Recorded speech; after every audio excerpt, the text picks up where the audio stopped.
المتابعين ديال وحده من المؤثرات في مواقع التواصل الاجتماعي بقاو كيتسناوها غير امتى تلوح شي بوست جديد.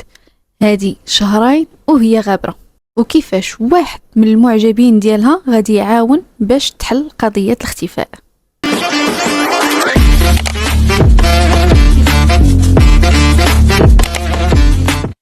القضيه ديالتنا ديال اليوم غادي تسافر بينا لايطاليا نهار 20 مارس 2022. واحد السيد كبير في العمر كان كيتمشى في طريق جبليه معزوله في قريه بورنو في شمال ايطاليا، وهو كيطل من الحافه ديال ديك الطريق الجبليه بانوا ليه 4 المكات كحلين ديال الزبل كبار. جاه المنظر عادي، علاش حيت ديما الناس كيلوحوا الزبل ديالهم تما، فما فكرش بزاف وما قالش ان غادي تكون شي حاجه ما هياش. قال اجي ندير الخير، وقال نهز هذوك المياكي ونديرهم في طوموبيلتي ونديهم نلوحهم عادي كيف كيطرا بزاف المرات، يعني ماشي شي حاجه جديده. مع نزل باش يهزهم كيشوف هذوك المياكي جاوه ثقالين بزاف. جا حل اول ميكا حتى كتبان ليه يد بشريه والضفار ديالها فيهم صباغه بيرمانون. هنا كنشوفوا انه لقى جثه ديال المراه اللي ما يمكنش انك تغلط وتقول لا راه ديال الراجل. ايوا هز تليفونه، خلاتها واحد السيده كنتفرج فيها حتى هي كتقول القضايا، دار سرفر للبوليس. جاو في قل من 10 دقائق منين حلوا دوك الميكات ب4 لقاوهم كاملهم عامرين باشلاء جثه بشريه اللي اتضحت بسبب الضفار انها ديال تمره، وكانت مقطعه ل15 طرف. البوليس منين كانوا كيديروا المعاينه لهذوك الاطراف اللي تلقاو في هذوك المياكي لاحظوا بلا هاد الجثه كانت مقطعه بطريقه احترافيه، بحال الشخص اللي دار هاد الشيء ممكن يقدر يكون مثلا مختص في التشريح الطبي. زيد عليها لقاو بلا الوجه كامل مشوه باش هكا حتى حد ما يقدر يتعرف على الهويه ديال الجثه. اول حاجه حيرات البوليس والطب الشرعي هو وقت الوفاه، علاش حين كتبان الجثه بحال راه يلاه ماتت. زيد عليها ما كانت لا متحلله ولا عاطيه فيها شي ريحه اللي خايبه. وهذا الشيء جاهم غريب شي شويه، علاش حين الوقت الجو ديك الساعه في مارس ما كانش بارد بزاف لدرجه انه يجمد جثه باش ما تحللش او لا تعطي ريحتها. يعني الطب الشرعي رجح ان الجثه كانت شحال هذا ماتت وكانت مخبيه في شي فريغو، داكشي علاش بقات محافظه على الشكل ديالها حيت كانت ديجا مجمده. وفاش جاو عاوتاني باش يحاولوا يتعرفوا على الجثه ما لقاوش لا دي ان ديالها عندهم في السيستم، وحتى البصمات لقاوهم مشوهين كاملهم، يعني ما لقاوش كيفاش حتى حددوا شكون هذيك السيده اللي ميته تما. فبان لهم اخر خيار عندهم هما دوك 11 وشم اللي كانوا عندها في الجسم ديالها كامل. زيد عليها ماشي كاملهم كانوا كاملين، يعني بحال قلتي المجرم فاش كان كيفصل فيها مسكينه، المجرم هنا حاول يخفي او لا يدمر هذوك الوشامات. فلقاو شي وحدين اللي مثلا النص ديال الوشم مع مثلا اللحم كامل طاير، شي وحدين محروقين، ولكن داكشي اللي لقاو صوروه ونشروه باش اللي يقدر يتعرف على هذوك الوشامات يتواصل معهم، هكا يحاولوا يحددوا شكون هذيك الضحيه. نهار 26 مارس واحد الصحفي سميتو اندريا تورتيلي تلقى اتصال من عند واحد صاحبه وكيقول ليه اندريا هاد الوشامات كيشبهوا تماما الوشامات ديال واحد البنت في اونلي فانز سميتها شارلوت انجي. اونلي فانز هو واحد الموقع ديال الناس الكبار فيه محتوى للكبار، هذه بين قوسين وصافي اللي ما كيعرفوش. مثلا الصحفي هنا من مورا داك الاتصال دخل الحسابات ديال هاد شارلوت وحاول انه يزومي على كاع التصاور اللي كيبانوا فيهم الوشامات ديالها، ولقاهم كيتشابهوا بزاف. وهنا تاكد ان هادوك الوشامات ديال هاد البنت. ولكن الغريب في الامر هو ان شارلوت كانت غابره من 10 جونفي، يعني من 10 جونفي ما عمرها باقي لا حتى لا بوست لا ستوري لا حتى حاجه. الصحفي هنا لقى النمره ديال الواتساب ديالها، فقال نصيفط ليها نشوفوا نزيد نتاكد واش هي نيت ديك الجثه اللي طلقات ولا لا راها باقا عايشه نيت وطاري لها شي حاجه اخرى. فمع صيفط لها ميساج دغيا وصلوا الجواب، وفي الميساج ديالها قالت ليه انا ما بقيتش بغيت نهضر مع الصحافه وراني اعتزلت. الصحفي هنا قال لها ولكن راه لقاو جثه في بورنو كتشبه ليك، وهي جاوبته هنا قالت ليه انا عارفه ما عندك مناش تخاف، انا بخير الحمد لله. المهم الحمد لله هي ديالتنا حنايا، وما راه طريقه اخرى ديالتهم. فمن مورا هذا الميساج الصحفي طلب منها تصيفط ليه اوديو باش يزيد يتاكد انها بخير. من مورا هذا الميساج غبرات ما بقاتش جاوباتو. قال اجي اش ندير ما ندير، ارا نعيط لها ابيل. فهنا ما جاوباتوش والتليفون طفى. هنا الصحفي ناض جمع هاد الشيء، هز هاد المعلومات كامله اللي جمع وداهم للبوليس، وقال فراسو هاد الشخص اللي كان كيدوي معايا من تليفونها ماشي هي، ويقدر راه بصح نيت هي اللي ميته والقاتل هو اللي كان كيدوي معايا. نهار 28 مارس 2022 البوليس هنا اخيرا حددوا هويه الجثه، واللي كانت سميتها كارول مالتيزي. كانت عندها 26 عام، كانت واحد البنت زوينه وعزيز عليها الحياه وعزيز عليها السفر، وكانت عايشه في منطقه ريسكالدينا في ميلانو. كارول تزادت نهار 23 ديسمبر 1995 في مونزا في جهة بريانزا. كبرت مع امها في واحد الفيلاج سميتو سيستو كاليندي. من مورا ما والديها طلقوا، باها وخوها مشاو لهولندا باش يحلوا واحد البار. منين كانت صغيرة كان كيعجبها الرقص، المطالعة وركوب الخيل. ملي كبرات وصفوها باللي كانت واحد البنت اللي نشيطة بزاف، كان عزيز عليها المغامرة ومبهورة بالعالم، وكانت ديما كتعبر على الحب ديالها للسفر في الانترنت. من بعد كارول تسجلت في واحد المدرسة في التكوين المهني بتخصص الموضة والفصالة، وتخرجت منها في سنة 2015 بمعدل 85 على 100.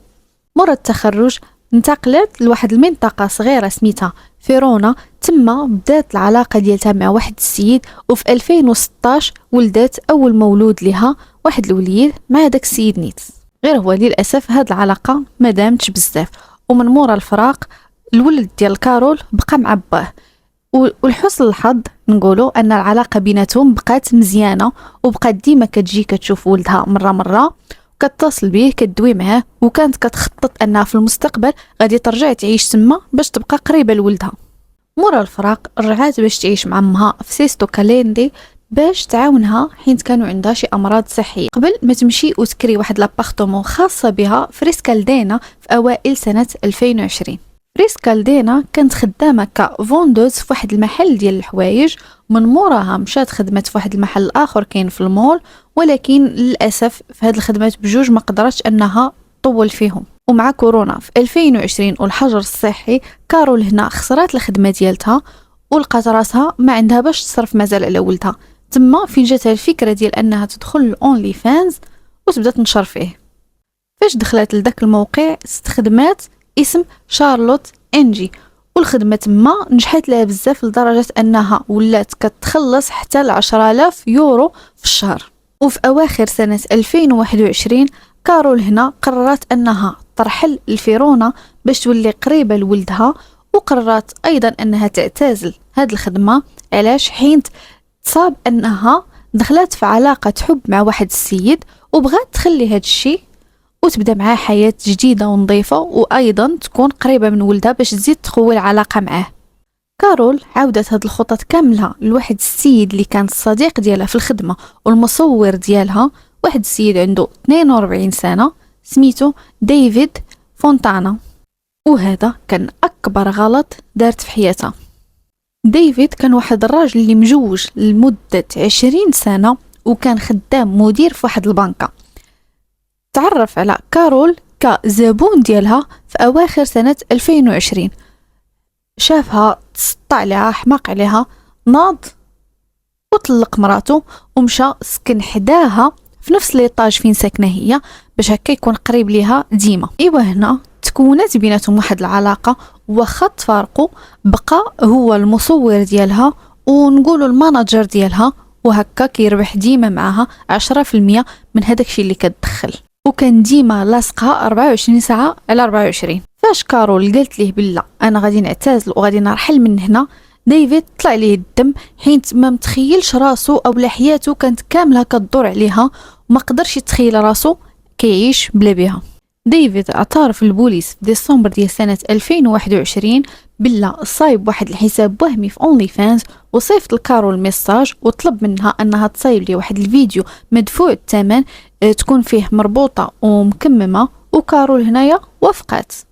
وحيت ما عندها حتى شي واحد اللي دير معاه هذا الدور، فجات وطلبتها منه هو، وهذا الشيء هو اللي كان باغي. نهار 11 جونفي 2022 مشاو لدار ديفيد باش يصوروا هذاك الفيديو. ديفيد خدا السكوتش اللي غليظ، ربط لها يديها ورجليها بهم، من بعد سد لها فمها بالسكوتش، دار لها واحد الميكا كحله على وجهها. فاش شاف باللي كارول هنايا ما بقاش عندها كيفاش دير الدافع على راسها، ناض جاب واحد المطرقه ونزل عليها ب 13 ضربه لراسها. فاش شاف رجليها باقيين تيترعدوا، يعني راها باقا حيه، مشى الكوزينه جاب واحد الموس. مورا الجريمه ديفيد مشى وكذب على البنكه وقال لهم بغيت سيمانه كونجي حيت فيا كورونا. موراها ناض مشى شرا شاقور منشار وفريغو كبير، رجع للدار شد الجثه ديال كارول مسكينه، قردها 15 طرف وحطها في هذاك الفريغو لمده شهرين، يعني 69 يوم بالضبط. هاد الوقت كاملو كان كيستخدم تليفونها كيجاوب به على العائله وصحابها بنفس الطريقه اللي كتكتب بها هي، باش هكا حتى واحد ما يشك. وفي نفس الوقت كان كيستعمل لا كارت بونكير ديالها كيخلص الماء والضو والكرا باش يبان في السيستم راها باقا عايشه. فيفري مورا مسكينه ما دوزات شهر في هذاك الفريغو مقطعه، ناض هنايا لحادك ديفيد مشى لي ريزو سوسيو ديالها وبدا كيصيفط لي زانفلونسور ديال اونلي فانز وكيطلب منهم كولابوراسيون مع انجي، وباش يطمعهم كيقول لهم بلا اللي بغات تخدم معنا تصيفط ميساج لديف اللي هو ديفيد زعما. ولكن ديفيد كان عارف بلي هاد الكذبه ما غاديش تدوم مدى الحياه، وضروري غادي يجي واحد النهار وغادي خصو يتخلص من الجثه. داكشي علاش ناض كرا واحد الشاليه في منطقه تشيتيليو في اقليم فاريزي، هز شي طراف من الجثه ديال كارول ومشى باش يدير زعما باربيكيو باش يحرق فيهم هذوك الاطراف. ولكن المشكل اللي طرات هنا هو ان اللحم ما تحرقش كيفاش كان هو باغي، واخا دار ليه ليسونس ولكن ما بغاش يتحرق. فهو هنايا خاف، ناض جمع هذاك الشيء ورجع في حاله لدارهم ورجع داك الشيء للفريغو. نهار 20 مارس 2022 ديفيد هنا هز هذوك الاطراف ديال كارول ومشى دارهم في الكوفر ديال طوموبيلته هي. الجيران جاهم عادي حيت ديما كيشوفوه كيسوق طوموبيلته فاش ما كتكونش هي. مشى ساق الطوموبيله ومشى لحدا هذاك الجرف اللي قلت لكم فين تلقات الجثه في الاول تما، ولاح هذوك المياكي ومن بعد رجع في حاله. ودابا المثير في هذه القضيه هو ان هذا السيد دوز 69 يوم وهو كيخطط وكيقلب كيفاش يتخلص من هذه الجثه باش حتى واحد ما يلقاها. داك النهار هو مازال حتى ما وصل لدارهم ديجا البوليس لقاو الجثه وبدا التحقيق وكل شيء بالفضل ديال هذاك السيد اللي قال اجي ندير الخير في هذوك المياكي ونحيدهم من تما.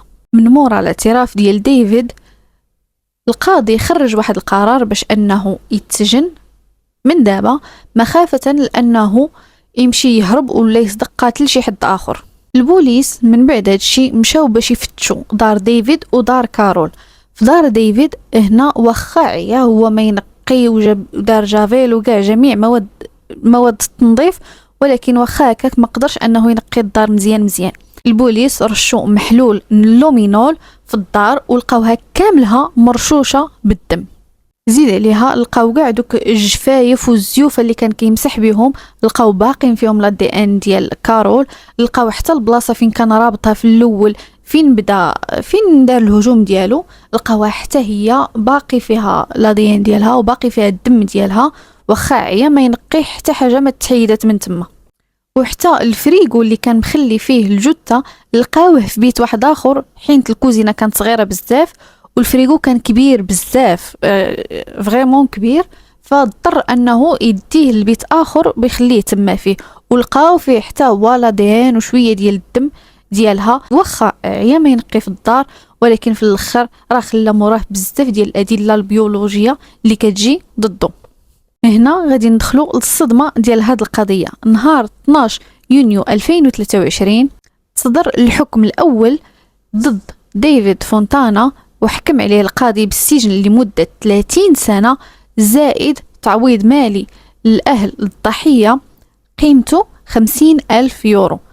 هاد الحكم صدم لا عائلة الضحية وحتى الرأي العام الإيطالي. السبب اللي عطى القاضي هنا كان مستفز لواحد الدرجة ما تصوروهاش، اعتبر الجريمة جريمة شغف. اش كتقول اخويا؟ شادشي شاد العبات. وقال باللي ديفيد كان مظلوم، حس بالظلم حين كارول قررت فجأة انها تعتزل الخدمة اللي كان حتى هو كيتخلص منها، وحين هو كيبغيها بزاف ما بغاهاش تمشي وتخليه. وباش نزيدو طين بلة، داك الحكم كان مقسوم على 24 عام ديال القتل و6 سنين حين تقطع الجثة وكان مخبيها في داك الفريكو. الشعب الإيطالي وعائلة كارول اعتبروا هاد الحكم إهانة لهم وإهانة حتى لهذيك السيدة اللي مشات ضحية غير هكاك، واعتبروا باللي القاضي كان حاقد على كارول حين كانت خدامة في هذاك السيت، وقالوا كون كانت شي وحده اخرى اللي عندها شي خدمه اخرى، مثلا شي حاجه، شي طبيبه ولا محاميه ولا ما نعرف، كان غادي يحكم على ديفيد بالمؤبد. ناض هنا سيهم القاضي خرج بتصريح وقال لهم الضحيه كارول كون كانت حتى راهبه كنت غادي نعطي نفس الحكم لديفيد. هاد الهضره زادت شعلات العافيه في الناس، وقالوا كيفاش قاضي قدر انه يتعاطف مع مجرم دار هادشي كامل.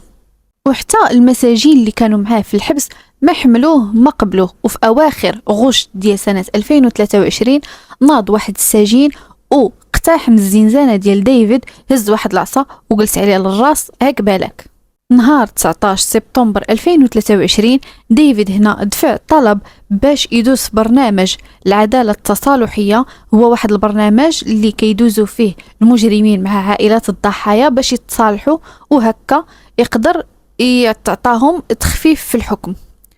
الصادم في الأمر هو أن الطلب ديالو تقبل ليه، وبهكا ولا أول مجرم في إيطاليا كيدير جريمة بشعة بحال هكا كيقدم على هاد البرنامج وكيتقبل الطلب ديالو. عائلة كارول تصدموا من الخبر فاش وصلهم، وهنا الأب ديال كارول ناض وصيفط ميساج لديفيد قال ليه فيه انت شيطان قاتل ملعون، راني غنتسناك برا فاش تخرج وغادي تخلص الثمن المرة الثانية. النيابة العامة هنا وعائلة كارول دفعوا طلب بالاستئناف، وفي فغري ديال 2024 دازت الجلسة في محكمة الاستئناف في ميلانو. في وسط الجلسة ديفيد دار راسو ندمان وطلب السماحة من عائلة كارول وصيفط تحويل بنكي بقيمة 39 ألف يورو لحساب ولد كارول. العائلة هنا ما تيقوش هذيك المسرحية اللي كيحاول ديفيد يعطيهم، حين ما اعتذرش في المحكمة الأولى اللي كانت عطاه الحكم مخفف بزاف، وزيد عليها حتى هذوك الفلوس اللي صيفط الولد كارول كانوا قل من داكشي اللي تحكم عليه في المحاكمة الأولى. النيابة العامة حطات نفس الأدلة الدامغة اللي كانوا ديجا تحطوا، وفي فغري 21 في سنة 2024 المحكمة قررت أن الحكم القديم اتلغى وحكموا عليه بالسجن المؤبد بالتهمة ديال قتل كارول، ورفعوا التعويض العائلي ل180 ألف يورو العائلة ديال كارول. وهنا العائلة فرحوا أخيرا وحسوا بلا العدالة أخيرا تحققت لبنتهم. تسحبكم القضية هنا سالات، الفيلم باقي ما سالاش. من مورا هادشي ديفيد ناض وطعن في الحكم. نهار 10 سبتمبر 2024 هنايا محكمة النقد في إيطاليا صدمت كل شيء فاش وافقت على الطلب ديال ديفيد، طيحات حكم المؤبد ورجعت القضية للمحكمة باش يتعاود فيها الحكم، وخصوصا أنهم يتأكدوا واش القضية فيها سبق الإصرار والترصد ولا لا. أما ظروف التشديد الأخرى فراها بقات هي. نهار 15 ماي 2025 القضاة عاوتاني حكموا عليه بالمؤبد، ولكن واش تسحبوا القضية هنا سالات؟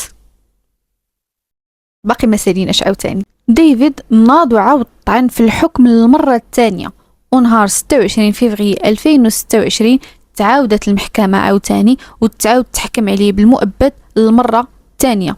واسحب لكم سكت. ديفيد عاود طعن في حكم محكمة النقد العليا، وفي 26 فبراير 2026 المحكمة العليا الإيطالية طيحات الحكم عاوتاني وقالت باللي المحكمة ما قدراش تثبت 100% بلا الجريمة فيها سبق الإصرار والترصد والتخطيط ولا لا. داكشي علاش أمرتهم باش يعاودوا المحاكمة للمرة الثالثة، وباقي لدابا ما تحددش امتى غادي تدوز الجلسة الثالثة. وبقات هاد القضية مرونة القضاء الإيطالي ومخلية عائلة كارول معذبين وكيتسناو غير امتى يخرج الحكم النهائي اللي غادي يخلي بنتهم ترتاح في قبرها. وهنا قضية ديالتنا ديالت اليوم سالت. ما تنساوش تخليو ليا الرأي ديالكم في القضية في الكومنتير، واكيد الا كان اي جديد فيها فضروري غادي نابديتيكم معايا من بعد في شي فيديو اخر. وكيف العاده ما تنساوش لايك كومنتير سبسكرايب اللي باقي ما دايرهاش، فعلوا الجرس باش يوصلكم اي جديد، وبارطاجيو الفيديو مع شي حد اخر اللي تبغيوه حتى هو يشوف هذه القضيه. نشوفكم في الفيديو الجاي.